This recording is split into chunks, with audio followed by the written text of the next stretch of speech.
On dirait peut-être pas comme ça, mais cette petite bête fête ses 100 ans cette année. Bon, c'est vrai, elle ne les fait pas. Pourtant, c'est bien ce week-end que la Géline de Touraine soufflera sa 100e bougie. En effet, c'est en 1913 que cette race de volaille est homologuée. Une homologation qui s'appuie sur des critères bien particuliers. Alors il doit avoir la crête bien rouge, les barbillons c'est ce qu'il pend sous son bec, il doit être bien rouge, et ce qu'on appelle l'oreillon doit avoir du blanc à l'intérieur. Les pattes doivent être gris ardoise, c'est la particularité si vous voulez de la Géline de Touraine. C'est dès 1909 que Jean-Baptiste Martin, un professeur départemental d'agriculture, tente de faire sortir de l'oubli celle que l'on appelle aussi la noire de Touraine. Et à force d'abnégation, il obtient un gain de cause et le bureau central des sociétés d'aviculture de France l'homologue le 12 novembre 1913.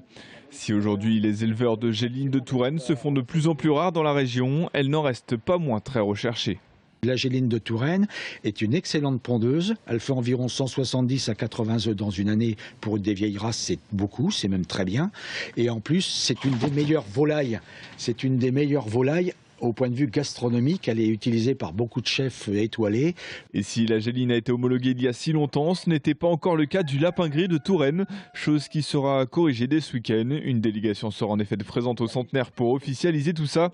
La Touraine deviendra ainsi la région donnant le plus son nom à des races animales, puisqu'il existe aussi une noix de Touraine.